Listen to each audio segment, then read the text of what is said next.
au moins 10 informations sur votre ligne du temps. Oui. Évidemment, de respecter l'ordre chronologique. On ne sait pas faire sur ce programme-là des dates bien précises, mais il faut au moins que ça ait un sens. Ça va? Deuxième chose, je vous demande également d'être créatif et d'insérer au moins une image et une vidéo sur votre ligne du temps.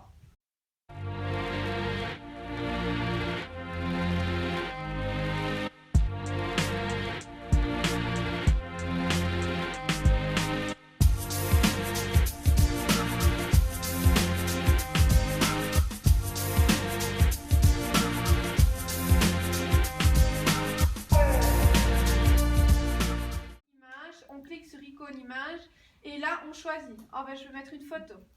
Admettons, je mets une photo. Je vais aller chercher une information qui n'a pas un ordre chronologique. Hein. Je vais insérer une photo ou non, je vais insérer même une vidéo.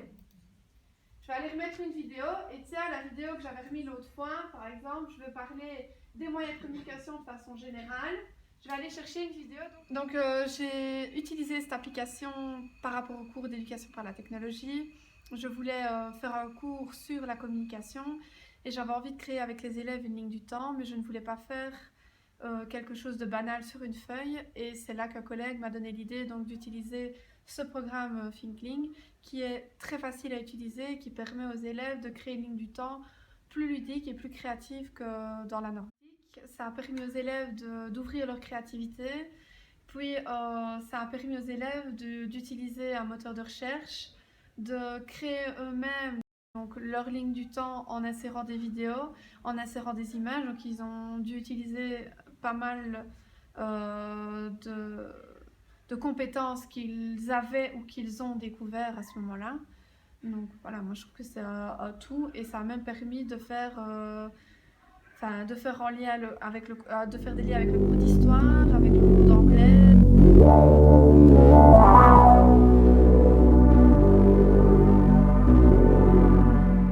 Alors je pense que Thinkling c'est bien parce qu'on peut créer notre propre ligne du temps ou notre propre schéma selon nous, donc on n'est pas obligé de suivre les feuilles des professeurs et on peut s'y retrouver mieux. Puis ça met un petit peu notre créativité à l'épreuve puisqu'on peut faire ce qu'on veut. C'est important d'utiliser les ordinateurs parce que pour les cours, déjà ça permet que ce soit plus ludique. Ça permet aussi d'apprendre à utiliser par soi-même un logiciel ou même un ordinateur parce qu'il y en a qui ne savent pas utiliser. C'est aussi pratique justement pour directement avoir accès à nos travails depuis chez nous et pouvoir leur modifier si on a fait une erreur. Ce que vous avez sur la vidéo, vous n'allez pas le